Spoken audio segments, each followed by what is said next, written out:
Dans l'une des interviews les plus franches qu'il ait jamais données, le prince William parle de l'impact de la perte de sa mère.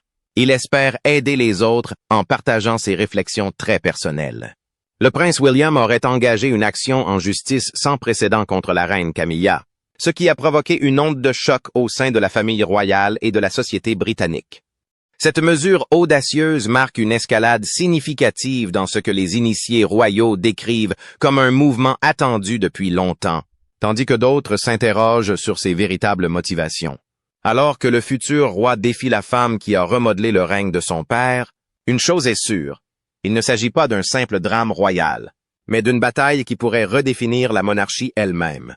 Cet affrontement était-il inévitable ou quelque chose a-t-il finalement poussé William à agir? Rejoignez-nous pour découvrir la vérité derrière cette confrontation royale choquante. Le drame royal occupe le devant de la scène. La princesse Anne, filet unique de feu, la reine Élisabeth II, aurait entamé une procédure judiciaire contre la reine Camilla, ce qui a créé une tension importante au sein de la famille royale britannique et a inspiré l'action en justice du prince William à l'encontre de Camilla. Ce développement inattendu a choqué à la fois le public et les observateurs royaux, car les conflits juridiques formels entre les membres de la famille royale sont pratiquement sans précédent dans l'histoire moderne de la Grande-Bretagne. L'action en justice représente un changement remarquable par rapport à la façon dont la famille royale gère traditionnellement ses désaccords en privé. Ce conflit public menaçait de saper l'image d'unité et de dignité soigneusement cultivée par la monarchie. Les commentateurs royaux notent que le moment et la nature de cette bataille juridique soulèvent des questions sur les problèmes sous-jacents qui ont pu pousser la princesse Anne, connue pour sa loyauté inébranlable envers la couronne, à prendre une mesure aussi extraordinaire. Pour mieux comprendre le contexte de cette situation, il est essentiel de prendre en compte le caractère et la réputation de la princesse Anne. Les anciens membres du personnel royal la décrivent constamment comme une personne remarquablement ancrée et authentique, incarnant bon nombre des qualités pragmatiques associées à ses parents. Son approche directe des devoirs royaux lui a valu un respect considérable au fil des décennies. Son choix de ne pas donner de titres royaux à ses enfants reflète sa préférence pour la substance plutôt que pour la cérémonie et son désir de leur offrir une vie plus normale. En s'éloignant délibérément des privilèges royaux, elle a démontré ses valeurs pratiques et son indépendance d'esprit. Son approche sans prétention de la vie royale a trouvé un écho important auprès du public et des cercles du palais. La réputation de la princesse Anne en matière de travail acharné, de minimalisme et d'engagement sincère dans les causes caritatives l'a établi comme l'un des membres les plus respectés de la famille royale. Admiré pour son authenticité au sein d'une institution souvent définie par la tradition et la formalité. Le dévouement de la princesse Anne pour le service va au-delà de la tradition royale, façonnant son identité de figure indépendante et travailleuse au sein de la monarchie. Mais son approche pragmatique renforce-t-elle l'image de la monarchie ou met-elle en évidence le fossé qui se creuse entre le devoir et la tradition? Titres et bouleversements. La princesse Anne s'est révélée être une véritable championne du travail caritatif, voyageant au-delà des frontières pour apporter des changements fondamentaux dans la vie des gens. Avant cela, elle menait une vie tranquille, loin des projecteurs, jusqu'à ce que le destin la conduise à un moment surprenant en 2004. L'auteur Kate Moss se souvient de l'avoir rencontrée lors d'une soirée et d'avoir partagé une conversation légère alors qu'elle faisait la queue pour aller aux toilettes. Ce n'est que plus tard qu'elle a réalisé qu'elle avait discuté avec Camilla Parker Bowles elle-même. Elle a mentionné que son arrière-grand-mère avait eu une relation avec son arrière-arrière-grand-père, sans jamais s'attendre à ce que l'histoire se répète dans leur propre vie. Les proches de Camilla affirment qu'elle n'a jamais rêvé de porter la couronne. Le marquis de Lansdowne confirmant que devenir reine était la chose la plus éloignée de son esprit. Elle n'aurait tout simplement pas pu prévoir que sa relation avec Charles l'amènerait là où elle est aujourd'hui, ce qui rend son parcours vers le trône d'autant plus remarquable. L'accession au trône de Camilla était peut-être inattendue, mais tout le monde ne croit pas qu'il s'agisse d'un coup du sort. Camilla a-t-elle simplement suivi son cœur, ou y avait-il une stratégie plus profonde derrière son parcours pour devenir reine? Le pouvoir du palais devient personnel. L'histoire prend une tournure inattendue lorsque le prince Harry fait publiquement part de ses réflexions sur la reine Camilla, la décrivant comme dangereuse et laissant entendre qu'elle a de plus grandes ambitions. Selon lui, elle a soigneusement préparé son entrée dans la famille royale en effectuant des mouvements stratégiques, en s'assurant des alliances et en remodelant son image publique pour finalement devenir reine. Cependant, la reine Élisabeth semblait voir un autre côté de Camilla, appréciant son dévouement à des causes importantes, comme la lutte contre la violence à l'égard des femmes. Au fil du temps, la reine s'est prise d'affection pour elle et a finalement donné sa bénédiction pour que Camilla assume le rôle de reine consorte. La passation de pouvoir après le décès de la reine Élisabeth a peut-être suscité des tensions entre la princesse Anne et la reine Camilla. Les initiés royaux laissent entendre qu'Anne pourrait se sentir mise de côté, maintenant que Camilla est au centre de l'influence royale, ce qui pourrait expliquer pourquoi elle prend des mesures aussi décisives. La vie publique a représenté un défi de taille pour la princesse Anne au cours de ses années de formation, car elle a souvent été soumise à un examen minutieux de la part des médias. La presse l'a souvent qualifiée d'inaccessible, lui attribuant même le surnom peu flatteur d'impolitesse royale, à la suite d'un incident survenu lors d'un concours hippique en 1982, s'opposant à ceux qui pourraient penser le contraire. Son approche des fonctions royales reflète une compréhension plus profonde de ce que signifie servir le public, mettant en lumière les complexités de l'exercice des fonctions royales aujourd'hui. Mais son approche pragmatique fait-elle d'elle la souveraine la moins sympathique ou remet-elle en question les traditions qui définissent la monarchie? La princesse fait avancer les choses. La princesse Anne a prouvé que les fonctions royales ne se limitent pas à cocher des cases. Il lui a fallu une décennie entière pour se sentir prête à participer au débat public sur les enfants. Son dévouement se traduit dans les chiffres, avec plus de 11 000 engagements royaux entre 2002 et 2022, ce qui lui a valu le titre de royale la plus travailleuse. Le public britannique aime son approche authentique, car elle ne s'inquiète pas trop de suivre à la lettre toutes les règles royales, ce qui fait d'elle un véritable trésor national. Ce qui rend Anne unique, c'est son côté réaliste. Elle se maquille, se coiffe et se rend elle-même aux événements. Elle fait même la queue pour aller aux toilettes lors des concours hippiques de sa fille, comme tout le monde. En ce qui concerne le travail manuel, elle n'a pas peur de se salir les mains, réparant les clôtures de sa propriété sans y réfléchir à deux fois. Elle adopte également une approche pratique des rencontres, choisissant de ne pas serrer la main plutôt que de faire du favoritisme. La mode est un autre domaine dans lequel Anne se distingue, mais pas de la manière la plus tape à l'œil que l'on puisse attendre d'une femme royale. Elle a attiré l'attention de l'ancien rédacteur en chef du Vogue britannique, Edward Enninful, parce qu'elle portait de la mode durable bien avant que celle-ci ne devienne populaire. Ses choix stylistiques ont toujours été pratiques et avant-gardistes, montrant qu'elle comprend ce qui compte dans la mode et dans la vie. Cette approche de la mode reflète sa position réfléchie et fondée sur des principes en ce qui concerne les affaires royales, ce qui soulève des questions sur la manière dont ces valeurs pourraient être prises en compte dans son récent conflit avec la reine Camilla. Son engagement en faveur de l'authenticité pourrait-il être au cœur des tensions royales actuelles? Royaux, mode et affaires. La princesse Anne est connue pour enfreindre les traditions royales en portant des tenues plus d'une fois, comme la robe à fleurs qu'elle a portée lors de 2 mariages royaux à près de 30 ans d'intervalle. En tant que partisane de la mode britannique, elle montre l'exemple en portant toutes sortes de tenues, du style militaire aux motifs vifs, et en veillant toujours à ce que ses vêtements s'adaptent à son mode de vie très actif. Dans les années 70, la princesse Anne a fait tourner les têtes avec ses choix de mode audacieux, en adoptant des manches bouffantes, des fleurs et des rayures frappantes qui l'ont placée parmi les membres de la famille royale les plus élégants de son époque. Aujourd'hui encore, elle continue de s'affirmer en ajoutant des touches personnelles, comme ses broches emblématiques, à ses tenues de soirée et en arborant avec assurance des tenues d'inspiration militaire que peu d'autres femmes royales osent essayer. Son style reflète un équilibre entre tradition et praticité, prouvant qu'elle n'a pas peur d'expérimenter tout en restant fidèle à son élégance intemporelle. L'histoire de la reine Camilla ressemble davantage à un roman d'amour compliqué qui a bouleversé la famille royale. Le lien qui l'unit à Charles n'est pas seulement une brève idylle, mais une relation profonde fondée sur leur appartenance commune aux cercles aristocratiques. Ils se sentaient à l'aise l'un avec l'autre, et Camilla se tournait souvent vers Charles pour lui demander conseil. Cependant, leur relation a causé des problèmes, notamment avec les filles de Charles, William et Harry. La relation entre Charles et Camilla a connu des problèmes très tôt, principalement à cause du grand-oncle de Charles, Lord Mountbatten. Il ne pensait pas que Camilla ferait une bonne reine et s'opposait fermement au mariage.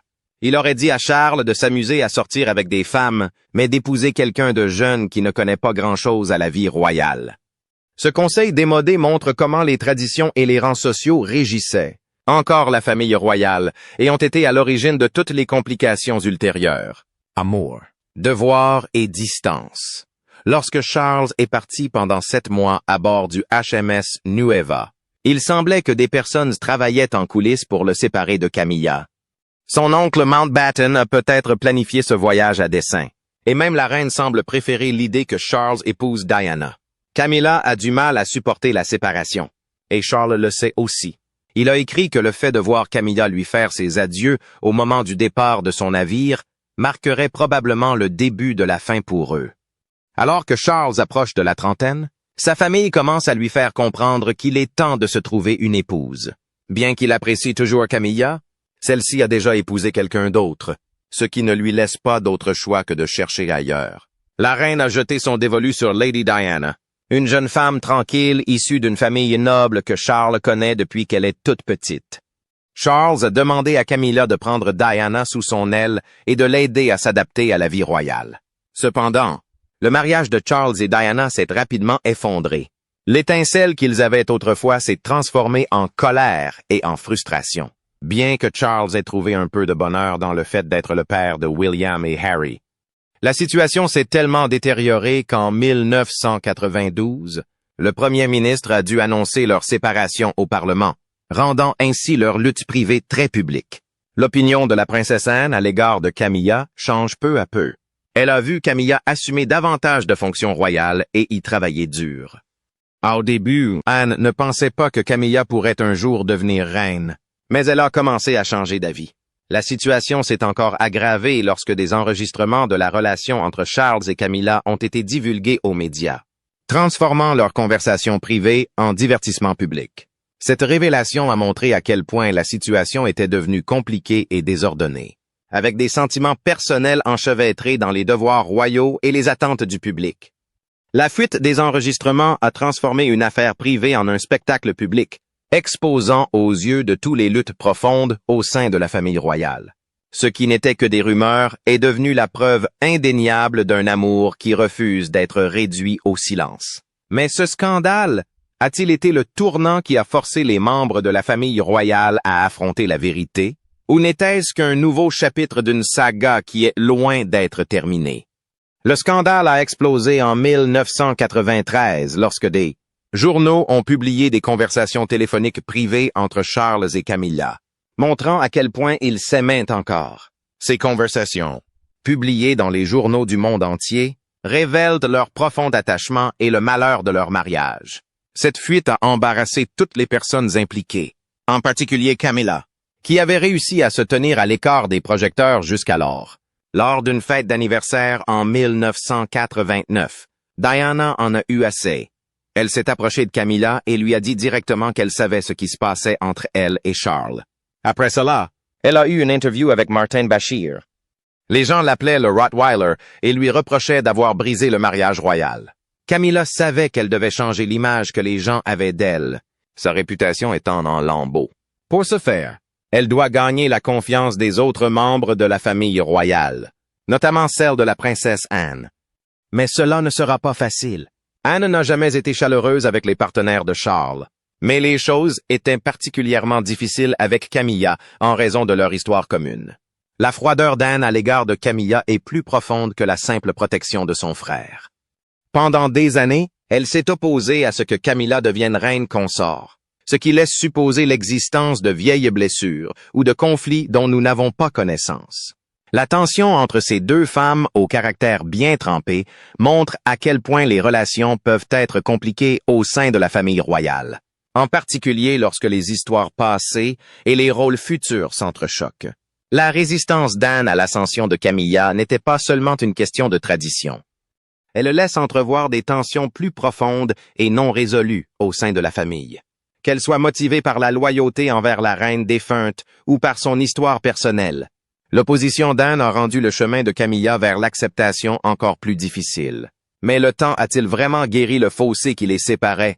Ou Anne a-t-elle simplement accepté l'inévitable évolution du pouvoir royal? Charles a demandé Camilla en mariage en 2005 et lui a offert la bague en diamant de sa grand-mère. Ils se sont mariés en avril. Lorsque Charles est devenu roi en septembre 2022, Camilla a pris le titre de reine consort. Le prince William a assisté à la cérémonie en tant que témoin. Les chemins de Camilla et d'Anne se sont croisés il y a de nombreuses années par l'intermédiaire du petit ami de Camilla, Andrew Parker Bowles.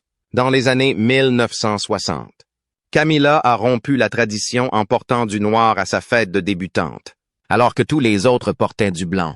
C'est là qu'elle a rencontré Andrew pour la première fois. Il était officier dans la garde royale et jouait au polo avec le prince Charles.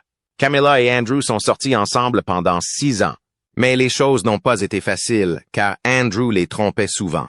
Pendant cette période, Camilla s'est liée d'amitié avec Charles et a rencontré Lucia, qui est devenue une amie proche. Les choses se sont encore compliquées lorsqu'Andrew a commencé à sortir avec la princesse Anne. Tout le monde pensait qu'ils étaient parfaits l'un pour l'autre, mais il y avait un gros problème. Andrew était catholique et, à l'époque, les membres de la famille royale ne pouvaient pas se marier avec des catholiques en raison d'une vieille loi datant de 1701. Cette règle rendait leur relation impossible puisque Anne était la 4e dans l'ordre de succession au trône. Des rumeurs circulent sur le fait que l'histoire d'amour entre Charles et Camilla aurait débuté alors que Camilla était encore en couple avec Andrew Parker Bowles, l'ex-Dan, ajoutant ainsi un nouveau rebondissement à cette toile royale déjà bien emmêlée. C'est une histoire où l'amour, le devoir et les attentes royales s'entrechoquent, alimentant des décennies de drames et de tensions persistantes.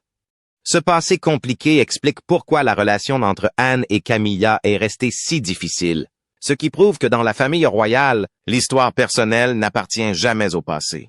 L'enchevêtrement des relations au sein de la famille royale a brouillé les frontières entre l'amour, la loyauté et la vengeance, rendant difficile la distinction entre les faits et les spéculations. Ce qui a commencé par des relations romantiques s'est finalement transformé en amitié inattendue, non sans provoquer de nouveaux scandales. Mais le temps a-t-il vraiment apaisé ces relations compliquées ou les a-t-il simplement forcés à s'accepter en silence pour le bien des apparences royales? Le drame s'est transformé en amitié. Les rumeurs disent que Camilla a commencé à sortir avec Charles pour se venger d'Andrew Parker Bowles, qui avait eu une liaison avec la princesse Anne. Cependant, Anne et Andrew sont restés amis au fil des ans. Tom Quinn, écrivain spécialiste de la famille royale, suggère qu'Anne s'est probablement rendu compte qu'ils étaient meilleurs en tant qu'amis qu'en tant que partenaires romantiques. Leur étroite amitié a semé le trouble lors du premier mariage d'Anne avec Mark Phillips. Des rumeurs ont circulé selon lesquelles Anne et Andrew avaient une liaison, avant qu'elle ne se sépare de Mark Phillips en 1989. Même si la relation entre Anne et Camilla a été difficile pendant des années, elles se sont rapprochées. Aujourd'hui, elles plaisantent même sur le fait que les séries télévisées les dépeignent comme des rivales en amour. Elles ont travaillé ensemble lors d'événements royaux, comme lorsqu'elles ont récemment organisé une fête à Buckingham Palace pour des organisations caritatives. Anne portait une tenue blanche qui ressemblait beaucoup à sa robe de mariée lorsqu'elle avait épousé Timothy Lawrence en 1992, gardant les choses simples, comme elle l'avait fait à l'époque lors d'un petit mariage en Écosse. Lors de la réception au palais, Anne a choisi sa broche en forme d'hippocampe et des accessoires de couleur marine, tandis que Camilla portait une robe bleue avec des broches historiques en forme de feuilles de lierre datant des années 1930. D'autres membres de la famille royale, dont le duc et la duchesse de Gloucester, étaient présents, ainsi que des personnalités célèbres comme l'actrice Ruth Wilson. Tout semblait aller pour le mieux entre Anne et Camilla. C'est pourquoi tout le monde est si surpris par l'action en justice, après toutes ces années de tension qui se sont transformées en ce qui ressemblait à de l'amitié. Quelque chose a dû se produire pour qu'Anne prenne une telle décision. Elle montre que, même lorsque les choses semblent calmes en apparence, D'anciens conflits peuvent ressurgir. Les tensions royales refont surface. Lors d'une cérémonie à l'Université de Londres, la relation entre la reine Camilla et la princesse Anne est devenue évidente pour tous les spectateurs. Camilla, 77 ans, était présente pour recevoir un diplôme honorifique d'Anne. Les choses se sont gâtées dès l'entrée. Camilla a essayé de laisser Anne entrer en premier, conformément au protocole royal. Mais Anne a souri et a fait signe à Camilla d'avancer, même si tout le monde sait que la reine a un rang supérieur à celui d'une princesse.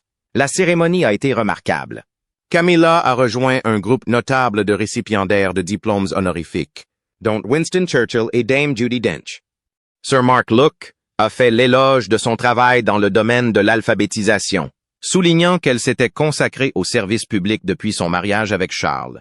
La princesse Anne a également complimenté Camilla lors de son discours, affirmant qu'elle était moderne, un trait que Charles partage avec son approche avant-gardiste. Mais malgré toutes ces politesses, on sentait bien que quelque chose n'allait pas entre les deux femmes. Le fait que sa belle-sœur lui remette son diplôme honorifique était déjà assez inconfortable. Mais c'est encore pire lorsque cette belle-sœur intente une action en justice contre elle. L'événement a montré comment les membres de la famille royale doivent garder le sourire en public malgré les conflits privés. Ils disent tout ce qu'il faut, mais leur langage corporel dit la vérité. Le roi Charles a apporté une touche d'humour à son couronnement, se moquant de ses fameux doigts gonflés de saucisses, alors que le prince William l'aidait à enfiler sa tenue royale. Mais au-delà des plaisanteries royales, la princesse Anne a reconnu l'importance de ce moment, sachant à quel point il était difficile pour son frère d'entrer dans ce rôle tant attendu. Monté sur le trône plus tard qu'aucun autre monarque auparavant, Charles n'a pas tardé à laisser sa marque, utilisant des plateformes mondiales comme la COP28 pour défendre l'action climatique et prouver que son règne serait loin d'être passif. Le règne de Charles est plus qu'une simple transition cérémonielle. Il permet de vérifier si la monarchie peut évoluer tout en conservant ses traditions profondément enracinées. Face aux appels croissants à la modernisation et à l'évolution de l'opinion publique, il doit prouver que la famille royale est toujours d'actualité. Parviendra-t-il à combler le fossé entre tradition et progrès? Ou l'histoire se souviendra-t-elle de lui comme d'un roi qui a eu du mal à s'adapter? Un héritage durable. Le roi Charles est entré dans son rôle avec un mélange de traditions, de valeurs modernes et de détermination à laisser sa marque. De ses débuts en tant qu'héritier le plus ancien à sa prise de position audacieuse sur le changement climatique, il a montré que son règne ne serait pas une période d'observation tranquille. Malgré des années de controverses personnelles et de scepticisme public, il a assumé ses responsabilités, prouvant qu'il est plus qu'un simple remplaçant sur le trône. La question qui se pose désormais est de savoir comment il parviendra à concilier les pressions de la tradition et la nécessité d'une monarchie plus progressiste et engagée. Pourtant, son règne n'est pas exempt de défis. Les tensions familiales, les changements d'attitude du public et l'évolution constante du rôle de la famille royale dans le monde moderne continuent de façonner son héritage. Ses relations avec Camilla, William et même Harry influenceront le souvenir que l'histoire gardera de lui. Les scandales, les conflits et les loyautés profondément ancrées au sein de la maison royale ne se sont pas estompés, et ses moindres faits et gestes sont scrutés à la loupe. La manière dont il gérera ces pressions déterminera s'il sera perçu comme un monarque transformateur ou s'il se contentera de maintenir le statu quo. Alors que la famille royale entame ce nouveau chapitre, une chose est claire. Le règne de Charles sera suivi de près, débattu et analysé dans les années à venir. Sera-t-il le roi qui a modernisé la monarchie ou aura-t-il du mal à s'adapter à un monde en mutation? Quel que soit l'avenir, son règne marque le début d'une nouvelle ère royale. Et l'impact de son règne façonnera la maison de Windsor pour les générations à venir. L'action en justice de la princesse Anne et du prince William contre la reine Camilla va-t-elle révéler des tensions royales longtemps cachées et remodeler l'avenir de la monarchie? Ou leurs efforts seront-ils réduits au silence, laissant la vérité enfouie derrière les portes du palais? Partagez vos réflexions avec nous dans la section des commentaires. N'oubliez pas d'aimer, de partager et de vous abonner pour en savoir plus. Cliquez également sur la vidéo suivante qui s'affiche sur votre écran. Vous l'apprécierez.